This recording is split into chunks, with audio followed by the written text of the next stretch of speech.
사도행전 17장을 말씀으로 상고하겠습니다. 사도행전 17장 16절부터 같이 17장을 많이 다룰 거지만 16절부터 25절까지 본문으로 읽겠습니다. 16절부터 25절까지 사도행전 17장 말씀입니다. 찾으셨으면 16절부터 25절까지 우리 한 절씩 교독하도록 하겠습니다. 바울이 아덴에서 저희를 기다리다가 온 성에 우상이 가득한 것을 보고 마음에 분하여 회당에서는 유대인과 경건한 사람들과 또 저자에서는 날마다 만나는 사람들과 변론하니 이런 에바브레오와 스토이고 철학자들도 바울과 쟁론할세 혹은 이르되 이 말장이가 무슨 말을 하고자 하느냐 하고 혹은 이르되 이방 신들을 전하는 사람인가 보다 하니 이는 바울이 예수와 또 몸의 부활을 전하이나미로라. 붙들어 가지고 아레오바고로 가며 말하기를 우리가 너의 말하는 이 새 교가 무엇인지 알 수 있겠느냐. 내가 무슨 이상한 것을 우리 귀에 들려주니 그 무슨 뜻인지 알고자 하노라 하니 모든 아덴 사람과 거기서 나그네 된 외국인들이 가장 새로 된 것을 말하고 듣는 이외에 달리는 시간을 쓰지 아니하니더라. 바울이 아레오고 가는데 서서 말하되 아덴 사람들아 너희를 보니 범사의 종교성이 많도다. 내가 두루다니며 너희를 위하는 것들을 보다가 알지 못하는 신에게라고 새긴 단도 보았으니 그런즉 너희가 알지 못하고 위하는 그것을 내가 너희에게 알게 하리라. 우주와 그 가운데 있는 만유를 지으신 신께서는 천지의 주제신이 손으로 지은 선에 계시자니 25절 또 무엇이 부족한 것처럼 사람의 손으로 섬기를 받으신 것이 아니니 이는 만민에게 생명과 호흡과 만물을 신이 주시는 자이십니다. 아멘. 아데네라고 하는 것은 고대 그리스 문명의 발상지 뿐만 아니라 서양 역사에서 서양의 학문과 또 철학과 과학의 근원지가 됩니다. 인간이 지혜롭고 인간이 똑똑해지는 것은 아데네에서부터 출발한 것들이 그 근간으로서 지금의 이 놀라운 문명을 있습니다. 요즘 많은 신학자들과 철학자들이 무엇을 고민하냐면 기술이 너무 빨리 발전을 하니까 너무 무서운 속도로 발전하니까 그 기술이 발전하는 것을 사상과 철학과 신학이 따라잡지를 못해요. 뭐가 뭐 자고 일어나면 세상이 바뀌어 있는데 그것이 뭔지 이해하기 전에 다음 게 또 나와버리고 그게 뭐야 그러면 다음 게 또 나와버리고 저희가 이번에 함께 일할 통역자들이 부족하고 그래서 이제 누구를 막 섭외해서 되기는 하는데 이 친구들의 실력도 모르겠지 또 사실 3명도 부족하거든요. 우리가 필요한 건 5명 있으면 좋겠는데 해서 할 수 없이 우리 가는 사람들이 가르치는 사람들이 정 안 되면 하자고 구글 AI를 테스트를 해봤어요. 다 전화기에다가 돈 주고 하는 건 훨씬 더 잘 되는데 공짜로 구글에서 그냥 공짜로 누구나 구글 다 있으니까 공짜로 다 깔 수 있어요. 앱 하나만 그냥 플레이해서 앱 깔는데 30초밖에 안 걸리고 쓰는데도 30초면 되잖아요. 저희가 해봤더니 글자로 된 걸 번역할 때는 99%. 한글을 영어로, 영어로 한글로 막 번역을 해봤더니 얘가 99% 이상 적어. 사람이 해도 그보다 더 잘하기 쉽지 않아. 말로 하는 것은 섞여. 왜냐면 우리 말을 못 알아듣는 거예요. 제가 했더니 좀 더 후진지 약간 덜 되고 우리 조아라고 하면 좀 더 잘 되고 빠다 바른 발음으로 하면 좀 더 잘 알아듣고 심지어는 여기 있는 책을 그냥 이렇게 사진으로 딱 카메라 대고 하면 책에 나온 글씨를 그 자리에서 통역을 해요. 아무 스크린에 나온 글자, 벽에 있는 글자를 대고 해도 그냥 카메라를 찍으면서 바로 통역이 돼요. 세계 한 50나라? 조아라 한 50나라? 한 50나라 랭귀지가 이미 공짜로 여러분이 할 수 있게 해야 돼요. 그러니까 이게 지금 2024년도에 공짜로 주는 서비스에 포함된 거니까 돈 1분도 안 내고 돈 내고 하는 건요 무서운 속도로 여러분 이런 일들을 해쳐버리니까 사람이 잡들을 다 이렇게 생겨요. 기계가 이렇게 자는데 뭐 사람 돈 주고 신경 써가면서 뭐 사람 왜 쓰겠냐. 지금 이 걱정이 정말로 현실적인 걱정이 된다. 그러나 그 모든 과학의 발전과 학문의 발전들은 아테네 그리스 사람들이 지혜를 사랑하여 지혜를 추구하다 보니까 발전시킨 것들이 지금 여기까지 흘러온 거죠. 아테네라는 말은요, 헬라어 말로는 그 아테나이라고 하는 단어입니다. 그 도시를 아테나이라고 하는데 그 아테나이라는 도시를 지혜의 여신 아데네의 이름을 따서 붙인 거예요. 그러니까 아테네라고 발음할 때는 아테나이라고 하면 도시 이름이고 아데네라고 발음할 때는 그 도시 이름을 붙은 지혜의 여신의 이름을 붙인 거예요. 그렇게 중요한 일은 아닌데 우리가 뭐 하여튼 아테네를 많이 들었으니까 사도 바울이 이제 아데네에 갔는데 아직 전도 선교팀 일행이 도착하지 않으니까 자기가 평소에 그래도 공부를 많이 한 사람, 지식이 높은 사람이니까 많은 세상의 학문을 다 배웠던 사람이니까 그렇게 대단한 지혜의 도시에 자기가 처음 도착했으니까 돌아다니면서 여기 기우 저기 기우 하면서 건물 얼마나 멋있습니까? 지금도 그리스는요 장사할 때 관광 사업이 30%야. 자기네 수입의 30%가 3000년 전에 자기 조상들이 지어놨던 건물 팔아갖고 그냥 입장료 받아서 먹고 사는 거란 말이에요. 그 나라가 얼마나 대단했겠어요. 그때 처음 지었던 그 아름다운 위엄을 보고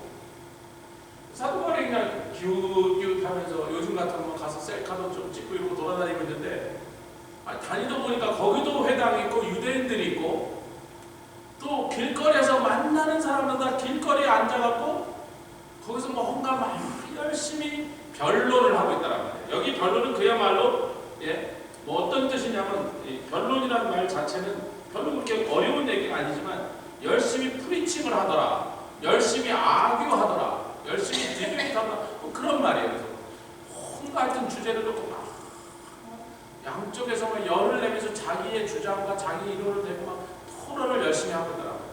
여기 가서 귀 기울여보고 저기 가서 귀 기울여보고 뭔 소리야 나?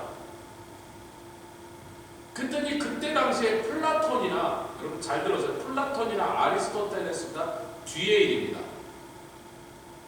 다시 말 플라톤과 아리스토텔레스가 그 도시에서 활동하고 몇백 년이 지난다는 얘기예요. 플라톤과 아리스토텔레스는요 형이상학적인 그러니까 우주는 뭐고 세상은 근원은 뭐고 이 우주의 원리는 뭔가는 밥 먹고 하나도 쓸데없는 일이지만 중요한 얘기들을 그 사람들 늘 연구하고 고민하고 가르치고 토론을 했던 거예요. 근데 그 철학의 전통이 300~400년 지나고 나니까 사도 바울이 거기 도착해서 약 400년, 500년 뒤에거든요. 제일 많이 있는 학파가 같이 읽어서 18절 시작 18절 시작 어떤 에비구레오 여러분 한국말로 정말 무슨 에비가 구리다 뭐 이상한 소리처럼 들리는데 영어로는 에피큐리언이에요. 그 에피큐리언은 에포크루스라고 하는 철학자가 주전 341년에 태어나서 271년에 죽은 사람인데 그 사람의 사상을 가르치는 학파예요. 그리고 스토이고라고 하는데 스토익 학파입니다. 그 스토익 학파는 그 시작한 사람 스토익이 아니고 그 스토익은요 그 스토익 학파를 따르는 사람들이 맨날 모여서 얘기를 나누던 폴치 이름이에요. 거기 가면 꼭 스토익 학파든 전부 그 폴치에 앉아갖고 차 마시고 뭐 와인 마시면서 맨날 그 동네에 있는 사람들을 스토익 학파라는데 이 둘은 굉장히 반대의 이론을 믿는 사람들. 에피큐리언이에요. 쾌락이 최고지. 먹고 마시고 쾌락을 누리다가 가자. 스토익은 금욕이에요. 금욕. 사람이 말이지 그런 물질적인 쾌락만 육체적인 정력 따라 이런 천박한 것이 리가 없다. 우리는 금욕하고 이성을 사용해서 그래서 그런데 이 둘이 굉장히 반대적인 이론인데 그 두 학파가 아데네를 덮어버린 거예요. 플라톤의 얘기 아리스토텔레스 이제 사람들이 관심이 없어. 맨날 그 밥 먹는데 먹고 사는데 아무도 도움되지 않는 거 무슨 우주가 어떻게 생겼을까 뭐 물질의 근원이 뭔가 그런 거 따져서 뭐 하냐고.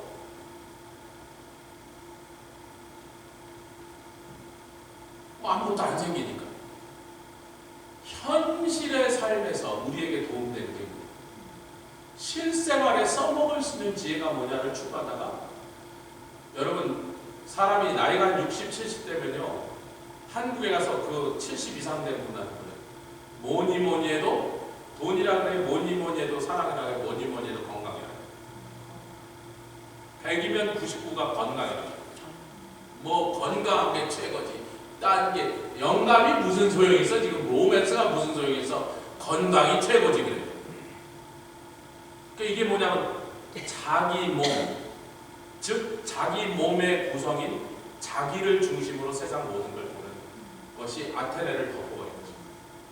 여기까지 이해되시면 좋아요. 오늘날도 이것이 우리에게도 시사하는 바가 있습니까? 예, 많이 있습니다.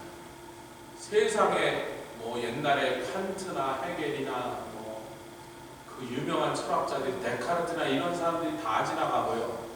20세기의 후반이 들어서 21세기로 들어오면서 세상에 지금 지구에 가장 많이 덮쳐있는 특별히 잘 사는 나라들, 한국, 미국, 유럽의 각 나라들이 GDP, 개인당 GDP가 4만 불, 5만 불 넘어가 먹고 사는 걱정을 안 하게 된 나라에서는 지금 이 시대를 판치고 있는 철학학과가 뭐예요? 에피큐리움. 이 에피쿠로스가 죽으면서 뭐라고 했는지를 제가 여러분에게 그 사람의 묘비에 적힌 얘기를 제가 들려줄게요. 이 에피쿠로스라고 하는 사람 따른 에피큐리안 학파는 모든 선하고 나쁜 것은 쾌락과 고통의 자각에서 오는 것이다. 사람을 기분 좋게 하는 건 다 옳은 것이고 좋은 것이고 사람을 고통스럽게 하는 건 다 나쁜 것이다. 그러니까 좋은 것만 먹고 좋은 것만 마시고 즐거운 쾌락만 즐기고 살아야지. 뭐 이 세상에 괴로운 거 많은데 쓸데없이 괴로워하고 고민하고 그런 거 할 필요 없다. 다 집어쳐라. 아니 그게 그 에피큐리안 학파들이 추구하는 선이에요. 내가 좋으면 좋은 거야 그런 거예요. 참 어려운 얘기를 좀 제가 하려고 합니다. 요즘 이제 많은 사람들이 기독교인들이 이렇게 How could anything that makes me feel this good can be bad? 요즘은요 성적으로 타락해도요 하나님의 말씀과 벗어난 일을 기독교인이 하고도 심지어는 목회자들 중에서 그런지라고 이래요. 뭐 그거 할 때 내가 기분이 이렇게 좋은데 내 마음이 이렇게 편한데 내가 이렇게 즐거운데 그 즐거운 일을 하는 것이 어떻게 나쁜 일이 될 수가 있을까요? 이게 에피큐리안들이 하는 말이에요. 여러분. 언제? 2000년 전. 근데 2000년 동안 뭐 전쟁에 막 몽고가 쳐들어오고 십자군 전쟁이 일어나고 뭐 피해 전쟁들이 유럽에 계속되다 보니까 그렇게 했던 그리스도 금방 로마한테 짓밟혀서 식민지가 되고 노예가 되다 보니까 이런 철학들이 다 없어졌었어요. 불란 서혁명, 러시아 혁명, 막 피해 혁명들로 막 사람들이 학살당하고 전염병에 죽고 흑사병에 죽고 하다 보니까 유럽의 300년 전에 겨울마다 독일 인구의 3분의 4분의 1이 굶어 죽었습니다.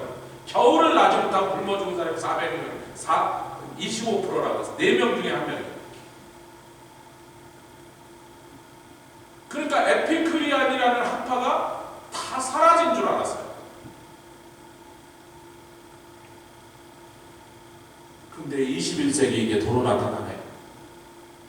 여러분 플라톤이 세운 그 유명한 학교 아카데미, 그 플라톤의 학교 이름이 아카데미입니다. 요즘은 아무데나 다 아카데미, 피아노 학원도 아카데미, 태권도 학원도 아카데미지만 그게 플라톤이 아테네에 처음 세웠던 뭐 대학교 같은 거죠. 철학을 가리키는 학교인데 그때는 철학이라는 게 사상만 얘기한 게 학문 전체를 철학이라고 불렀어요.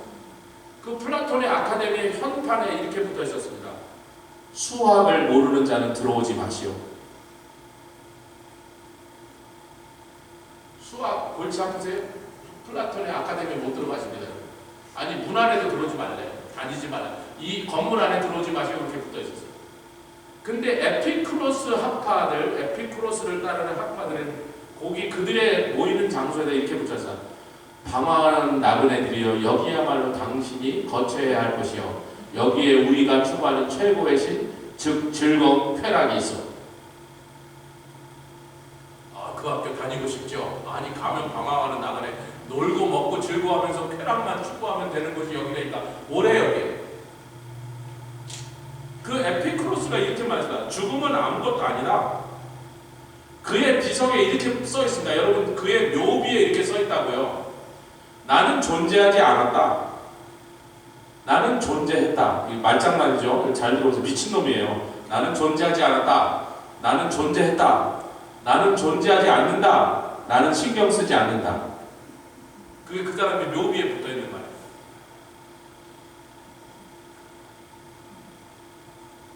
삶에 대해서 이렇게 쿨하게 살았나. 세상에 걱정하는, 죽음도 걱정하는. 그 사람이 이렇게 있어요. 신에 대해서. 신은 악을 없애려고 시도하는데 없애지 못하는 것입니다. 그럼 세상에 왜 이런 악한 일들이 계속되고 악한 자가 잘되고 억울한 사람들이 맞아 죽고 재산을 뺏기고 왜 악한 일들이 계속되도록 신을 가만 놔두나? 여러분, 요즘 전도를 하면요, 자기는 그래서 예수 못 믿고 그래서 종교 안 가지겠다고 말하는 사람들의 여러 이유 중에 제일 큰 이유 중에 하나입니다. 하나님이 정말로 계시다면 왜 러시아가 우크라이나 쳐드는데 가만 놔두냐고! 하마스가 못된 짓 하는데 그걸 허락했냐고!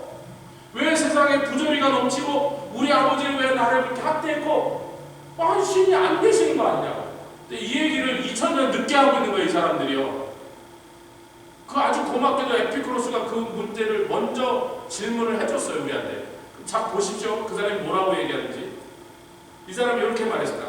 신은 악을 없애려 하지만 그럴 수 없는 것인가?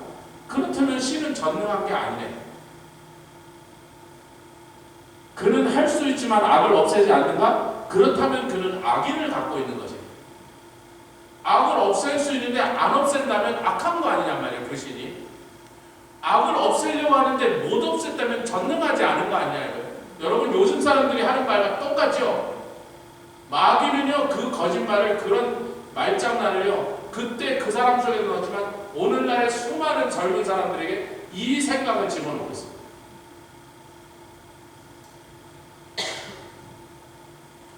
그렇다면 그는 능력도 있고 없애려고 하지도 않는가? 그렇다면 어떻게 악이 있는가? 아니면 그는 능력도 없고 없애려 하지 않는가? 그렇다면 우리는 왜 그를 신이라고 불러야 되겠는가? 제가 가끔 이렇게 들여다보는 누군가의 페이스북에 이런 말이 올라있습니다. 여러분 모르신 분이니까 이름까지 소개해드렸고, 이분이 이렇게 썼어요. 기도는 믿는 사람이죠. 기도는, 이름도 그레이스예요. 그레이스, 그가 기도는 하나님께 예외를 구하는 것이 아니다. 나만 편하게, 나만 살만하게, 나만 억울한 일, 나만 속상한 일 안 당하고 온 세상 사람들이 겪는 고통에서 나만 빼달라고 하는 게 아니다. 좀 아멘 하셔도 되네. 철학자 얘기만 했더니 아멘 하실 틈을 놓쳐가지고 지금 언제 아멘을 했냐. 기도는, 잘 들어보세요, 하나님의 법을 지킬 수 있는 힘을 달라고 구하는 것이다. 너무 마음에 들었어요. 저거는.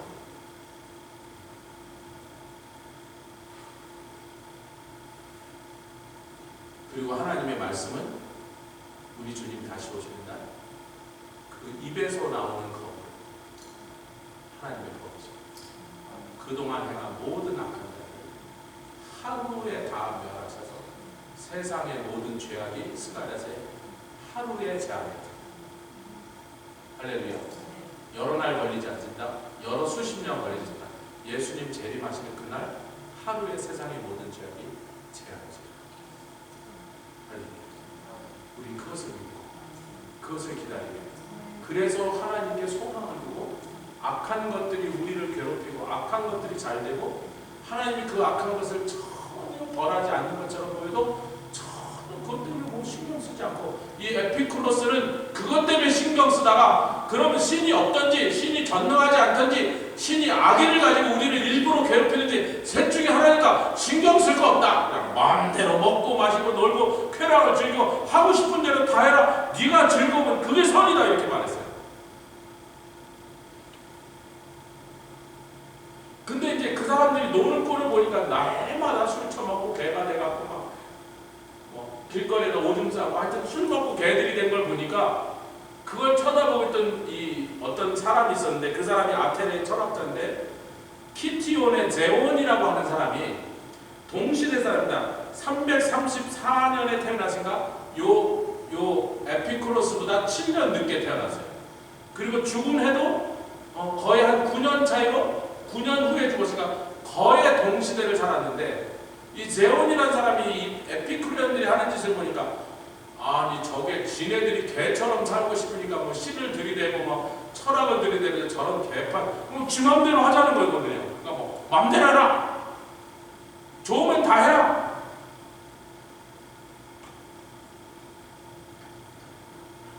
그래서 이 사람은요, 사람이 살아가는 데 있어서 4가지의 덕이 있다, 미덕이 있는데, 첫 번째는 용기다,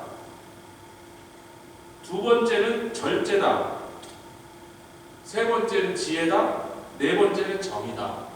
이 4가지를 추구하면서 살아요. 아, 멋있죠. 삶에 닥치는 일을 지혜롭게 해결해 나갈 수 있는 것은 이 덕이라는 것이 유일한 선이다. 덕이 유일한 선이다. 아멘 하지 마세요. 이 사람의 말도 틀린 말이 많으니까. 근데 에피큐리안을 보면서 반작용으로 일어난 운동이란 말이에요. 아니, 저건 아닌 것 같아. 저건 아닌 것 같아. 그 반대로 튀어나가는 것입니다. 건강과 부와 쾌락은 덕이 아니고 선도 아니고 악도 아니고, 그것은 덕이 행동할 수 있는 재료에 불과할 뿐이다. 그래서 그들은 이성, 정말 우리가 지혜롭게 생각하고 잘 판단하고 결정하고, 금욕이 뭐예요? 에피큐리안이 하는 건 저거 하지 마라. 술 많이 마시지 말고, 막 너무 아무 여자나 막 아무 남자나 막 그런 거 하지 말고, 막 음식도 너무 맛있는 거 먹으러 돌아다니지 말고. 여러분은 제가 미적 감각이 굉장히 발달해갖고 음식이 먹으면 음식 맛을 잘 아니까 조 목사님은 맛있는 것만 먹으러 돌아다니시지 않는가라고 그렇게 굉장히 오해를 하시는데, 저는 아무 식당에 딱 갔는데 줄 서면 나오고요. 거기 맛있다고 소문나서 사람이 줄 서서 한 번도 안 들어갔어요. 저는 맛있는 걸 먹으러 찾아다닌 적 없어요. 먹을 때 맛있게 먹지. 좀 아멘 하세요. 누가 만들었다, 누가 만들었는데 맛있어. 뭐 식당에서 먹었던, 누가 음식을 차려놨던, 집에서 집사람이 해놨던 맛있게 먹지. 그걸 뭐 남이 해놓은 음식을 뭐 왜 그냥 타박을 해가면서 까다를 부리면서 뭐 싱겁다 짜다 그러면서. 여러분이 음식 해놓고 제가 싱겁다 짜다 한 번이라도 말한 적 있어요? 싱거우면 제가 소금 뿌리고요, 짜면 물 부어서 마셔요. 남이 정성껏 해놓은 음식 먹을 때 그냥 감사하면서 귀하면 맛있게 먹어. 그냥 태어날 때부터 혀가 더 남보다 예민한 걸 어떡하란 말이에요. 제가 일부러 그런 게 아니고. 그러니까 이 금욕이라고 하는 것과 아니면 자기 육체에서 나온 욕구대로 다 채워가면서 사는 이 2가지가, 문제는 뭐예요? 이 2가지가 다 어찌됐든 결국은 자기 모험에서부터 출발하고 자기로부터 출발했다는 것에서 그 한계가 그어져 있다는 것이죠. 하나님한테 관심이 있다 없다? 분명히 하나님께 관심이 있다 없다? 그때 아테네를 덮어버리던 이 2 학파가 지금까지도 충돌하면서 양쪽의 비유가 철학의 큰 사상의 줄기를 이루는데, 이 둘의 공통점은 하나님으로부터 출발하지 않아요. 아까 제가 그 그레이스 누구라고 하는 분이, 기도는 예외를 달라고, 나한테만은 좀 편하게 해달라고, 나한테만은 좀 좋게 해달라고 하나님께 구하는 게 아니라 하나님의 법을 지킬 수 있는 힘을 달라고 구하는 것이다. 아멘. 이 하나님으로 인하여 모든 현상들과 모든 상황을 바라고 쓰는 것입니다. 오늘 김남일이 권사님이 다쳤다는 얘기를 듣고 뭐 전화를 해도 한참 전화를 안 받으셔서 뭐 어떡하겠어요. 어디 계신지 좀 확실치 않고, 제퍼슨 병원에 가신 것 같던데 뭐 확실치 않으니까. 그래서 제가 계속 전화를 안 받으시는데 따님이 이제 문자를 보내고, 우선은 병원 안에 전화가 잘 안 터진다니까 문자로 하자 그래서 그때부터 지금 계속 몇 시간째 문자를 주고받는데, 엄마는 너무 지금 힘이 들고 아파서 지금 검사하고 이러더라고. 도저히 뭐 어떤 일이 할 수가 없고, 자기가 이제 의사한테 그런 얘기를 하더라고요. 우리 김남희 의사님이 60 몇 살 때부터, 아마 60살 그 정도 됐을 때부터 우리 교회에서 선교 간다고 한 번도 빼놓지 않고, 할렐루야. 이번에도 그렇게 기뻐하시면서 우리 아이들이 막 준비된 걸 보면서 열심히 우리 아이들이 너무 어린 아이들이라 걱정이 돼요. 오늘 제가 이제 6명이 설교하는 거예요. 설교하라고 너희 주일학교 스태프들이 설교하라고 제가 그동안 쭉 준비해서 오늘 제가 확인하러 딱 나와서 카메라 딱 켜고 해봐. 역시 우리가 예상한 대로 너무 어린 애들은 좀 힘에 붙이더라. 아빠가 못 살겠으니까 막 말락해도 도와주고 그래갖고 보니까 아빠가 쓴 설교야 걔가 읽는 거야. 그래서 그런 거 하지 말라고. 그러니까 제가 뭐 어려워서 막 단어도 못 읽고 있는데 그걸 하라 그러면 되냐 말이야. 그런데 지원이 얼마나 제가 은혜를 짧은 한 10분, 15분 메시지를 전해요. 하는 마디 한마디 한마디가 다 하나님의 말씀과 진리의 말씀과 자기 신앙의 길. 그 설교가 얼마나 좋은지 우리 제가 녹화 따랐으니까 나중에 한번 들어보여요. 보니까 지가 쓴 거예요. 누구 도움을 받고 엄마가 도와주겠어 아빠가 도와주겠어. 그랬더니요 그 가르친 스태프들이 근데 처음에 한 1, 2주 전에 처음 했을 때 너무 어렵고 길고 막 이렇게 했는데 그걸 계속 지적하면서 너무 어려우니까 좀 더 쉽게 해라. 너무 복잡하지 않게 심플하게 해라. 그렇게 요구할 때마다 그걸 다듬고 10번째 시켰더니 오늘 하는 것처럼 그렇게 살아요.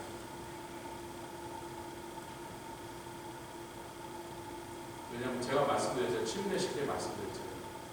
야 지원아 너 그동안 너 침례 받을 사람은 나오라는데 한 번도 안 나오다가 왜 올해는 갑자기 네가 침례 받아야겠다는 생각을 가졌냐고.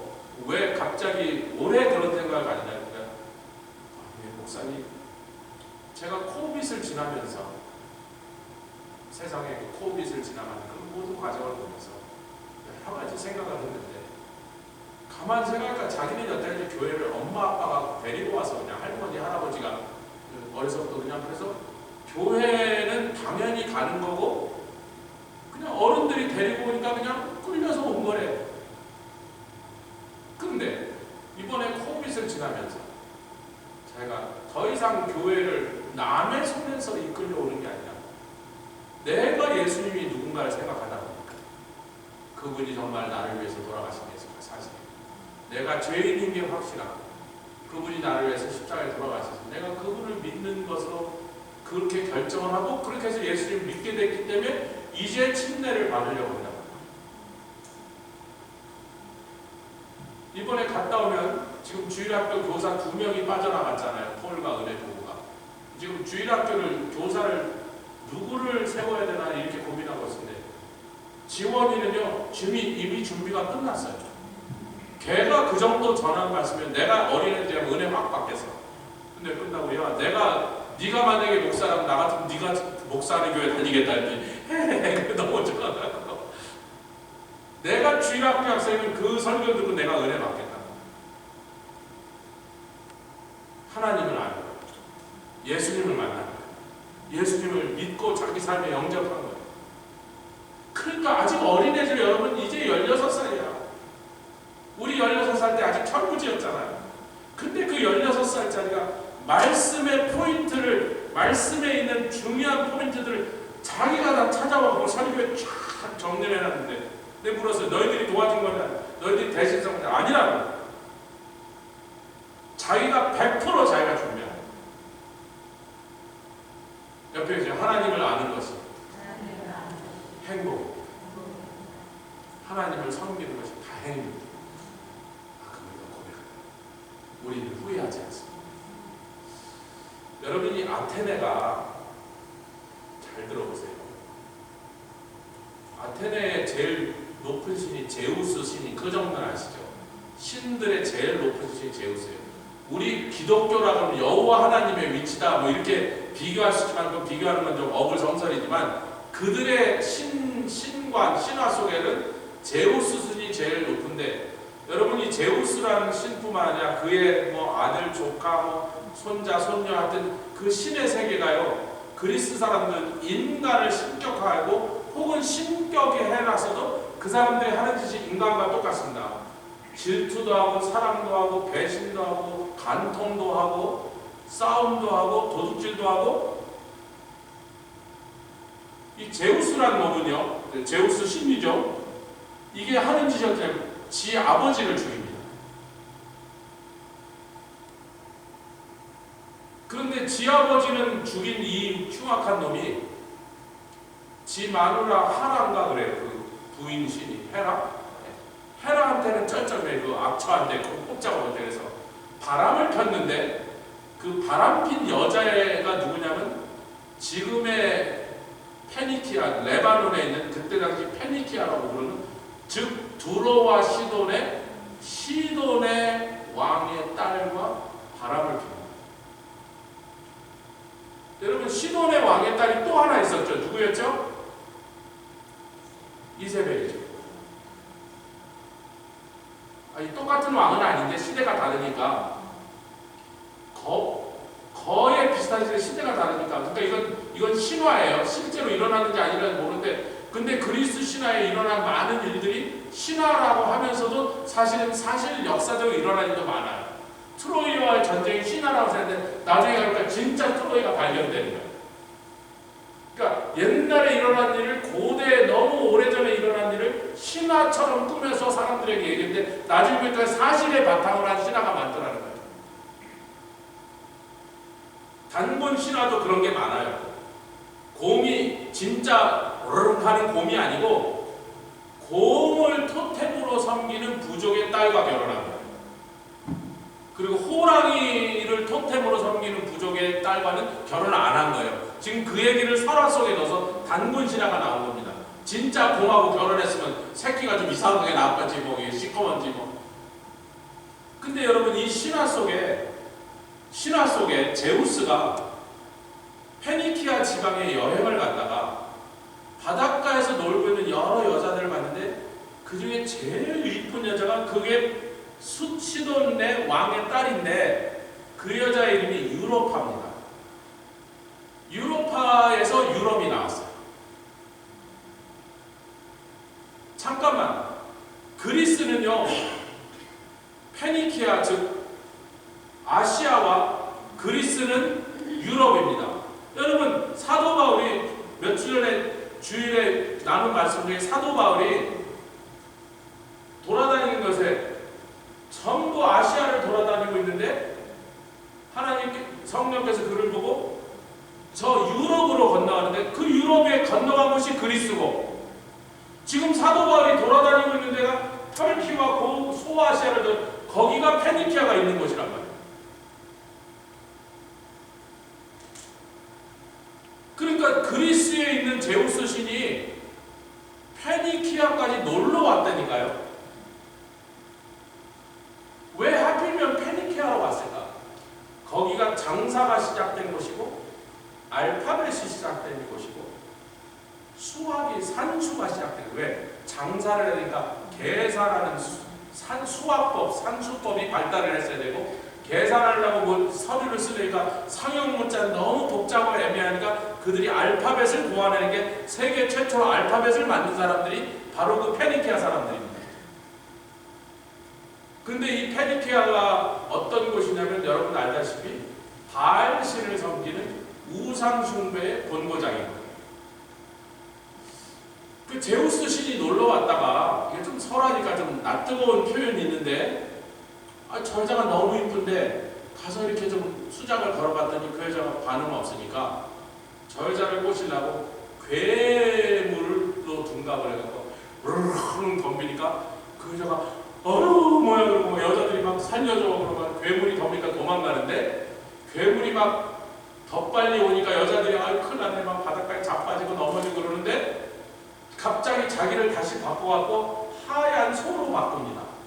자기가 하얀 소로가 돼서 예쁘고 젠틀하게 생긴 소가 되니까 여자가 그 소를 타고 도망가고 소에다 올리고 설화 얘기니까 뭐 전설 따라 하니까 너무 심각하게 듣지 마세요. 하여튼 그 그리스 사람들이 철저같이 믿는 제우스 신의 그 설화니까 자기네들이 제일 거룩하고 높여는 그 제우스가 한 짓을 자기네 신화에서 얘기하고 있는 거예요.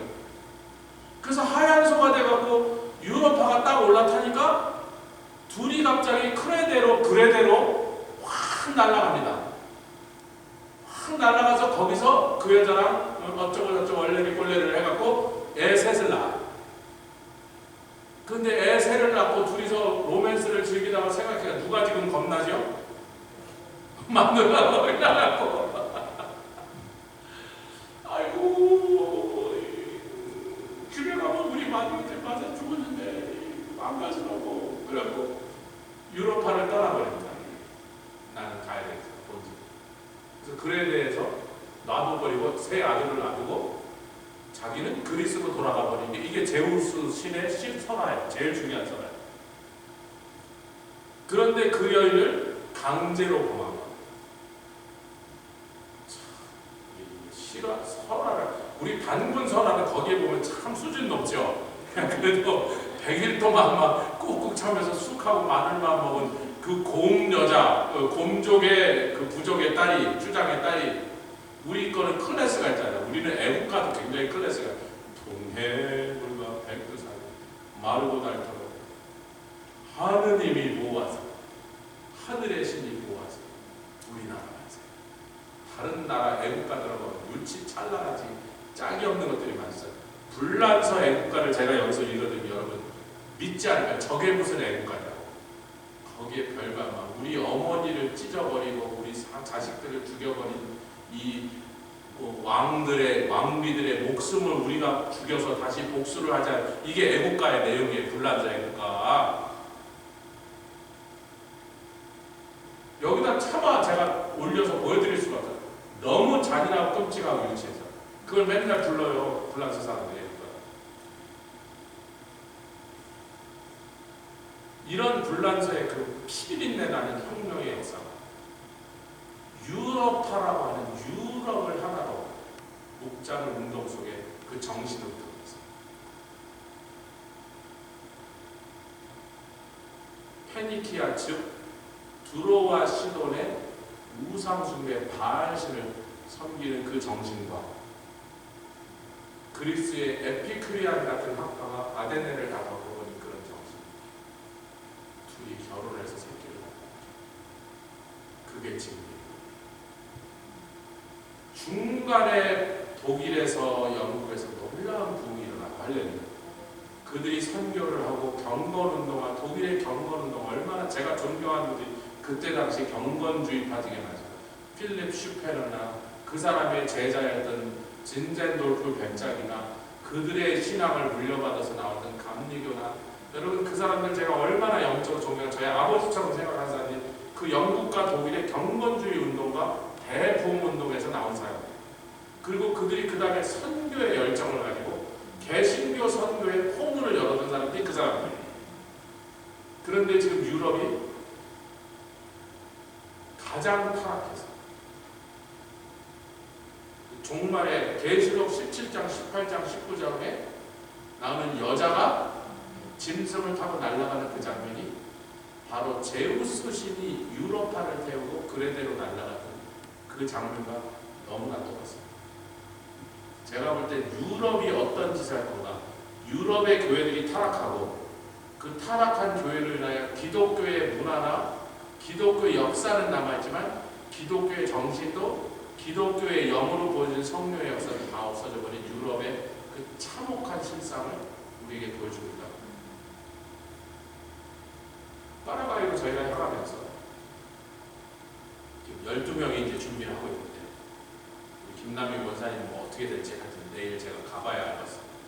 내일 병원을 찾아가서 심사하고 상태를 좀 보고 제가 볼 때는 의사들이 내보내준다. 왜냐면 이게 잘못하면 부서진 갈비뼈가 심장에 어디를 다치면 심장을 바로 상하면 굉장히 위험할 수 있는 상황. 아마 의사들이 내보내주지 않을 겁니다. 당분간. 또 그게 맞는 행동이고 제가 김남희 원사님 올해 10월달에 제가 온두라스 가니까 그때 같이 합시다. 이렇게 살살 좀 기도도 하면서 좀 그렇게 꼬셔야 될 것 같아요. 여러분들 성령께서 인도해 주시는 대로 제가 권면을 하겠지만 파라과이에 가려고 우리가 기도하는데 사실 잘 모르잖아요. 파라과이가 남미에 제일 못 사는 나라 150년 전에 학살을 당해서 남자 20만 명만 남겨놓고 다 죽이고 나간다. 근데 우리가 기도할 때 하나님께서 주시는 계속 놀라운 부흥이 일어날 것을 환상으로 말씀해 주셔서 왜 파라과이에서 그런 일이 일어난다고 말씀하시는 거니? 어느 날 딱 음성으로 주신 게 뭐냐면 이거예요.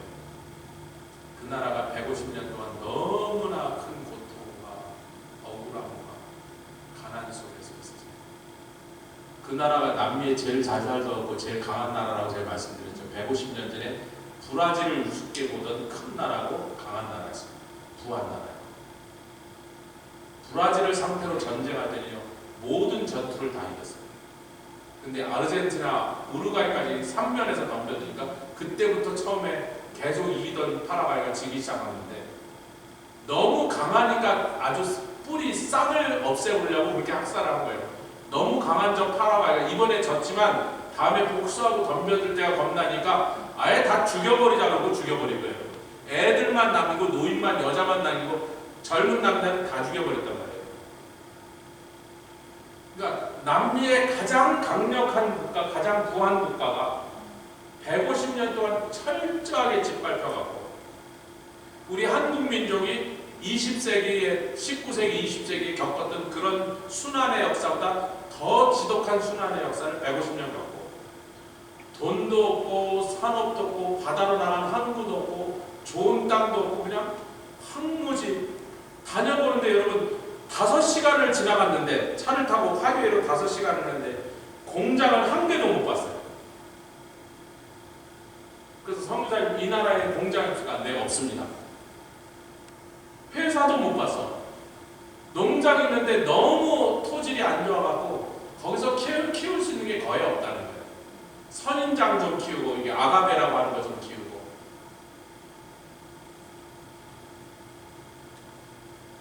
농산물도 슈퍼마켓 같은 거 좋은 농산물이 많아서 여기 뭐 과일도 좋아 보이고 그랬대. 이거 100% 다 브라질에서 온 겁니다. 이 나라에서 난 게 아니에요. 브라질에서 배로 실어온 거래 강으로. 아무것도 없어요. 무슨 회사가 있나 공장이 있나 직업이 있나 뭐 농사라도 잘 되나 바다가 있어서 고기라도 잡아오나. 근데 주께서 이런 말씀하시는 거예요. 그들이 낮아졌다. 내가 그들을 겸손하게 했어. 겸손한 사람 뭐 하기가 싫어요? 회개하기가 싫죠. 복음이 떨어지면 복음을 듣고 회개하기가 싫어요. 또 회개가 시작되면 구원의 역사가 더 놀랍게 일어나게 되죠. 그것을 여러 사람이 복음을 받으면 그것이 통해서 일어나는 게 부흥, 리바이벌이라고. 사도행전 17장 18절로 돌아가 보겠습니다. 우리가요 거기 있는 애들이 너무 제대로 학교 교육을 못 받아서 학교가 말이 학교지 학교 건물이 너무 작아갖고 그 빈민 가니까 나라에서 학교를 좀 지어주지 않아서 오래전에 지어준 학교에서 그냥 쓰는데 인구가 늘어나도 더 늘려주지 않으니까 그냥 버려놓은 애들이에요. 거기는 우체국 서비스도 없고 약방도 없고 아무것도 없고 심지어는 거기 있는 사람들은 전부 무허가 건물을 짓고 사는 거예요. 나라에서 나가면 전부 다 놓고 나가야 되는 사람들이에요. 거기 있는 학교가 너무 학교가 적다 보니까 오전반은 아침에 9시에 와서 한 12시까지 수업하고 집에 가고 오후반은 한 1시에 와서 4시까지 수업하고 집에 가는 거예요. 그러니까 한 3시간 데리고 있으니 뭐 그렇다고 선생의 실력이 좋아요, 열정이 좋아요. 그러니까 뭐 말이 초등학교, 중학교까지 애들이 다녔다 그러지 중학교 다니는 애들한테 나폴레옹이 뭔지 물어보면 한 명도 나폴레옹이 누군지 아는 애가 없대. 뭐 제대로 수업을 못 받은 거야. 그래서 계속 선교사님이 목사님 쉽게 하셔야 됩니다. 여기 5학년이면 미국에서 한 1, 2학년 수준이라고 생각하셔야 된다. 그럼 거기 1, 2학년은 뭐라고 생각해요? 유치원 수준으로 해야 된다. 그래서 제가 계속 오늘도 우리 찬영이도 한번 했는데 제가 너무 어려워. 네가 말하면 여기 5, 6학년 애들이 알아듣는 수준인데 여기 3, 4학년도 좀 알아듣기 힘든데 거기 3, 4학년은 완전히 못 알아듣는다. 그거 전부 다 교회 다니는 애들만 오는 게 아니라 교회 다니는 애들이 친구를 2, 3명씩 데려오게 지금 했기 때문에 BBS 시작하는 날 아침에 걔네들이 일단 교회 와서 같이 기도하고 전부 지네 동네에 가서 자기 친구 2, 3명씩 데리고 오면 이제 그렇게 200명이 채우니까 교회 다니는 애들보다 교회 안 다니는 처음 오는 애들이 더 많으니까 예수가 누구인지 성경이 뭔지 뭐 십자가 뭔지 한 번도 못 들어본 애들이 줄줄이 앉아있을 건데 네가 하는 말 못 알아들어. 아멘. 더 쉽게, 더 심플하게, 더 수준을 낮춰. 그러니까 이 말 저 말 다 빼고 뭐 이런저런 얘기 잘 설명해 주려고 많은 거 설명하다 한마디도 못 알아듣는 거 가는 수가 있습니다. 딱 무슨 얘기만 하라? 십자가 얘기만 해요. 할렐루야. 17장 18절 읽고 마칩니다. 시간이 좀 지났으니까 뭐 철학 얘기, 유로파 얘기하다가 지금 유럽의 모습이 이 세상 종말이 가까운 이 세상의 모습이 에피큐리안 학파와 스토익 학파만 남아있는 아데네의 영적 꼬라지가 지금 현 시대의 모습이라고 해요. 그런데 파라과에 갔는데 18절 시작. 어떤 에베구레오와 스토이고 철학자도 바울과 쟁론할세 혹은 이르되 이 말장이가 무슨 말을 하고자 하느냐 하고 혹은 이르되 이방신들을 전하는 사람인가 보다 하니 이는 계속해서 바울이 무슨 얘기만 하더라. 이런 철학 저런 사상 이런 학파 얘기를 아무리 꺼내도 그 얘기를 듣고 토론하던 바울이 항상 마지막 것은 예수와 또 몸의 부활만을 얘기하더라. 그랬더니 처음에는 뭐야 도대체 이상한 소리하고 횡설수설 하는 것 같은데 이 아덴의 사람들은 뭘 좋아하냐면 새로운 얘기를 듣길 좋아하는데 이 사람의 부활이라고 하는 것은 인류 역사상 한 번도 그런 얘기가 화제에 오른 적이 없으니까 정말로 최신으로 나온 이상한 학문인가 보다. 이 사람 무슨 희한한 철학을 어디서 배워왔는데 도대체 뭔 소리가 한번 드러나보자 하고 아레오바고로 바울을 막 끌고 가더란 말이야. 그 아레오바고는 잠깐 들어보세요. 지금도 아테네에 있는 바위 이름입니다. 그 아레오바고는 집채만큼 큰 바위인데 거기 뭐 좀 그늘이 지고 그래서 사람들이 거기서 하는 걸 좋아했는지 거기서 야외에서 재판을 했어요.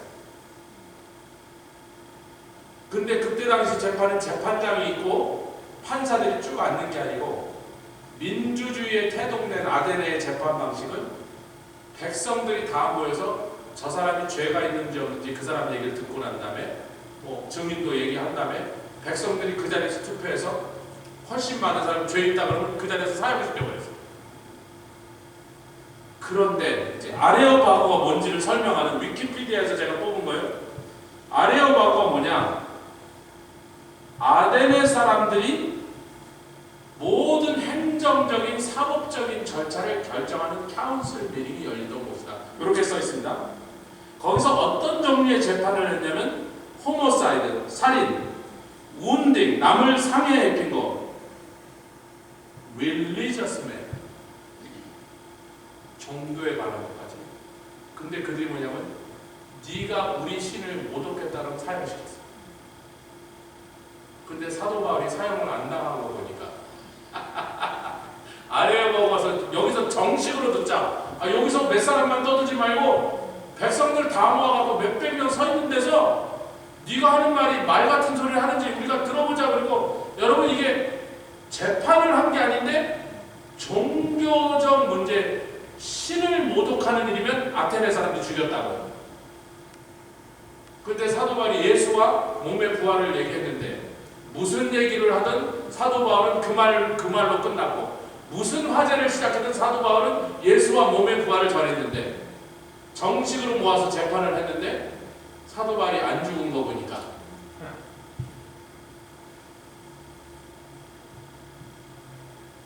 하여튼 자기네들이 들여본 적이 희한하죠. 듣고는 사람들이 투표를 했는데 이 사람 신성 모독했느냐 아니면 괜찮느냐 할 때 비웃음 그런 거 같기도 하고 아닌 거 같기도 하고 헛소리 같기도 하고 맞는 소리 같기도 하고 믿어야 될지 안 믿어야 될지 도대체 가늠을 못하겠네. 에이 모르겠다. 얘들아 죽일 건 아닌 것 같아. 파라과에 가서 저는 유스한테 3일 동안 제가 스피커로 유스 컨퍼런스 DBS 스텝 6명이서 또 현지 스텝 12명이 조여서 18명이서 200명에서 300명까지 올 수 있는 아이들 3일 동안 복음을 전합니다. 그 다음에 3일 동안은 축구장 3개에서 제가 이 얘기를 여러 번 합니다. 축구장 3군데를 이미 우리가 제가 갔을 때 선정을 하고 왔어요. 여기. 야외 집회를 한다면 여기서 해야 되는데 성도님 맞아요. 여기서 해야 돼요. 축구장 말고 그렇게 넓은 데거든요. 뭐 꾸겨놓으면 1000명, 편안하게 들어가면 500명 들어가지. 그 3군데에서 북치고 꽹가리 치고 막 나팔 불고 막 해갖고 동네 사람들 다 모아놓은 다음에 동네 사람이 딱 모이면 바로 우리 팀이 거기서 크리에이션 댄스를 하고 그 다음에 복음의 메시지를 담기는 마이너를 하고 찬양을 맺고 그리고 그 다음에 뭐 선교사님이 하시던 우리 팀에서 웨스나 필립이 늘 가서 하니까 하는 사람들이 하든 현지 목사를 또 모시고 와서 좀 복음 전도 잘 만한 사람 모시고 하든 3일 동안 여기서 한 번 저기서 한 번 3군데서 한 번 하면 그 동네 뭐 기껏 10,000명에서 20,000명 산 데니까 뭐 웬만큼 와서 들을 사람들은 거기 와서 다 듣게 됩니다. 할렐루야. 뭐만 얘기해라? 복음만 얘기해라. 예수와 또 몸의 부활 말고는 딴 얘기 하지 마라. 이번에 가서 씨를 심고 올 건데 그 사람들의 마음을 낮춰주죠. 그 사람들이 억지로 원해서 낮춰진 게 아니고 좋아서 겸손해진 게 아니라 너무 그 나라가 지난 120년 동안 참혹한 세월을 지나다 보니까 아무것도 없어. 브라질에 비하면요 사람도 아니에요. 아르헨티나에 비해서 나라도 아니에요. 자기네들이 도와줬던 우루과이나 그렇게 우습게 봤던 볼리비아보다도 더 못 살고 있단 말이에요. 그 나라가 너무나 낙후되고 너무나 다 주저앉아서 도대체 그 나라를 살릴 방법이 없는 예수 복음으로 파라과이의 부흥의 역사가 우리를 통하여 일어나기를 소망합니다. 그렇게 하실 줄 믿습니다. 그렇게 하자고 가는 것이고 우리 온 교회는 그것을 위하여 기도하고 계시며 예수 복음으로 파라과이의 놀라운 부흥이 일어나서 남미 최빈국 그 나라보다 더 못 사는 나라는 남미 없는데 그 나라의 하나님의 방법으로 하나님의 역사로 그 나라를 하나님 복받게 하시고 다른 나라의 복음을 수출하는 나라가 되어서 우리가 또 보기를 원합니다. 함께 우리 찬양 아까 우리가 불렀던 새로 배웠던 두 찬양 다시 불러보겠습니다. 충만이라는 찬양과 뭐 악보 안 보시고 하셔도 되는데 뭐 보시고 싶으신 분 보시고 우명이요